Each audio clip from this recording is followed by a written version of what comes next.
Good morning, Michele, Sean. Hey, good morning, Jose. How you doing? All right, so you guys, it's hard enough to have a relationship and live with each other, but you decided to write a book together. Yeah, pretty crazy. How was the process, and how did those skills of being patient and being good listeners come into play? Well, I'll tell you, at the end of the book, I talk about the fact that I went into this eyes wide open, realizing that there was the potential for this to have, it could potentially be a difficult process working this closely, writing a book with my wife. And I have to tell you, it was but it's true. It's you never know how a creative process is going to pan out. And I have to say, it was a really, really great process. It brought us closer together. And I'm really proud of this book. For people that aren't familiar with the way the COBRA series, COBRA is an acronym. It's formed from the words character, optimization, balance, respect, and abundance. And we took those 5 pillars and now applied them to a relationship. I wasn't worried at all. The last time we collaborated, we won an Emmy. That is true. Teamwork makes the dream work, right? That's the Yes, saying. sir. Now, for couples out there, I think that one of the biggest things is that normally they're opposites, right? Opposites attract. How is that in the long? You know what? I'm going to stop you right there. Forgive me for correcting you, but only with magnets do opposites attract. The law of vibration says that the vibration that you put out in the universe attracts more of it. So if you're living in scarcity and fear of not having, the universe gives you more of it. And if you're living in abundance and gratitude, the universe gives you more of it. And we talk about that in the book. Oh, wow. Okay. You're like, don't ever correct me again on my show. Karate Kid, bad boy or not, I will kick your ass. How do you see the collaborative process, how it unfolded? Yes, I see. So, Michele, you went through a transformation in your career. Can you talk a little bit about that and taking chances and risk, and how do you do that as a couple? I mean, we risk our heart every day, because I wake up in the morning and I put it right there on the table next to his. And I think you have to do that in a relationship. You have to, it's a living, breathing thing, and you have to either nurture it or it withers. And we also bet on ourselves. We do. We Sean and I, we say we have jerseys because we're on a team. So, every day we in the book, we have the day meter, and the day meter is, sometimes you're not feeling it. Sometimes you wake up on the wrong side of the bed, and we believe in communication, and we communicate to each other. Like, I only have 20% today, and Sean throws his jersey on and he shows up with the other 80%. And, I think that listening to each other and encouraging each other and being each other's cheerleader instead of each other's heckler is really important, because, if you can't get the love and support and, the feeling that you're important in your own home and your own relationship, you're not going to get it out in the world.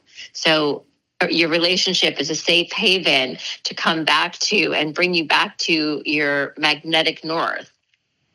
You both are very talented. How important is it to work as individuals and then come back together? Like, that's knowing a yourself. really, that's a fantastic point. That's something we talk about. Look, it is so important to work as a cohesive unit in a relationship. But part of what makes that a great experience is knowing that you're retaining your own individuality.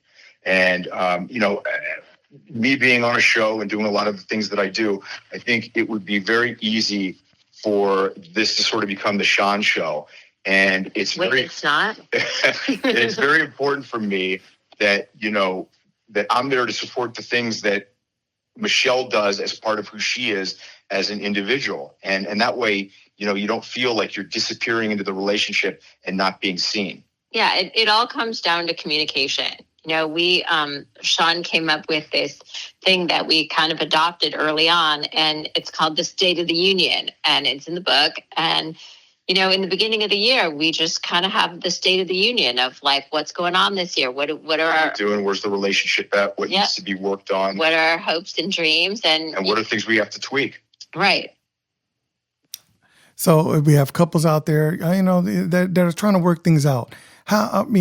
do you recommend seeking counseling, and how beneficial is that to have like a mediator sometimes? I recommend reading my book. That's what I recommend. What are you kidding me?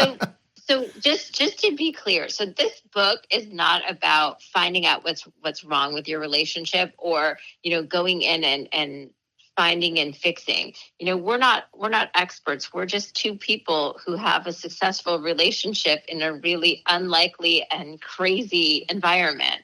And if you go looking for what's wrong, you'll find it. But if you go looking for what's right, you'll find it. And even though we've had so much adversity to overcome in our relationship, we've done it because we've always looked to the future. We've always looked to each other, and we've always maintained what brought us together in the first place and prioritized our relationship. I mean, we have 5 kids, and it's a blended family. So, the inmates outnumber the guards, and we've had to be pretty militant about. Let me jump in and say something that I think that if a relationship is struggling, but if there's love and if there's still respect, it can be helped. Maybe the problem is just that, your ships aren't sailing in the same direction. Like, you're experiencing an issue where it seems like you're both heading in different directions, maybe career-wise or scheduling. That's the thing I hear a lot. People are working like a split schedule. The guy's working during the day, the woman's working at night, and they're never seeing each other. Mm-hmm. And so it comes down to just strategizing how you can build more time in to be together. And it actually winds up being a fairly easy fix. Mm-hmm. But if respect is gone, that's a critical flaw in a relationship. And then you have to decide if you're able to do a reboot and start again, or if it's time to pack up and go your separate ways, rather than just, experiencing a slow, disintegrating death. Right.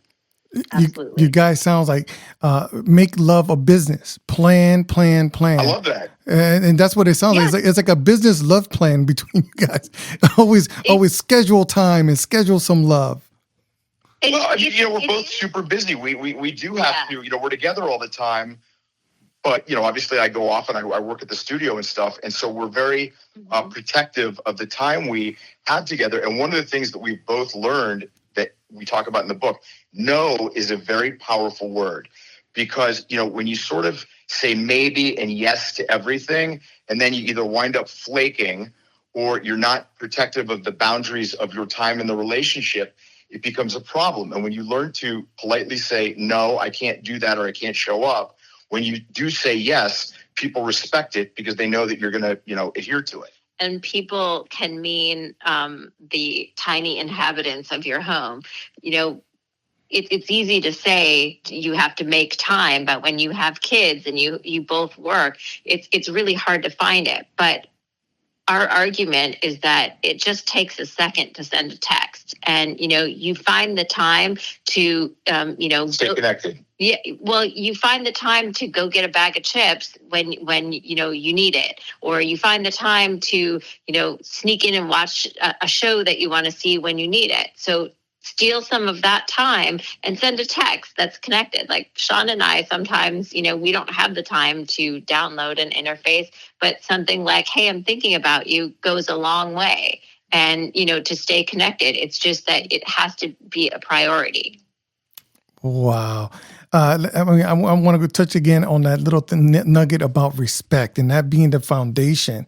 Especially after couples have been together for a long, long time. Familiar, they get too familiar with each other. Can't you say, talk about that? Well, look, respect is paramount. Okay. And, relationships are organic entities. They're either growing or they're withering. And you have to figure out ways to continue to water them.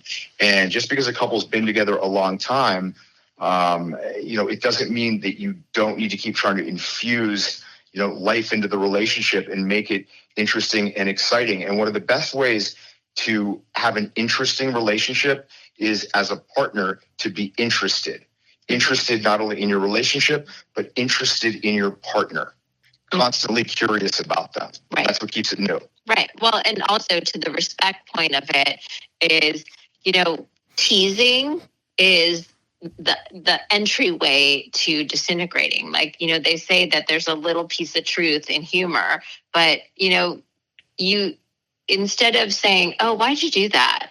You have to take tiny little tweaks and say, I noticed that you were doing this. Is there any particular reason? So you're opening up a conversation instead of being accusatory. And, something we say in the book is there is no blame in this dojo, because when you're blaming, you're shaming. And, everyone's knee-jerk response to shame is to deflect and to get away. So you don't want to set yourself up for problems. You set yourself up for success. Wow. This book seems very, very good. The Way of the COBRA Couples, focusing on the positive and letting go of the negative to make relationships stronger. Thank you so much for your time. Thank you. And we hope people will pick it up. It's available for pre-sale at Amazon and barnesandnoble.com. And if you'd like to get a signed copy by myself and Michele, go to wayofthecobra.com. And if you'd like to get some of the Kanan's advice, you can sign up for coaching on our website, wayofthecobra.com. Very good. Thank you guys for your time. Have a great day. Thank you. Take care.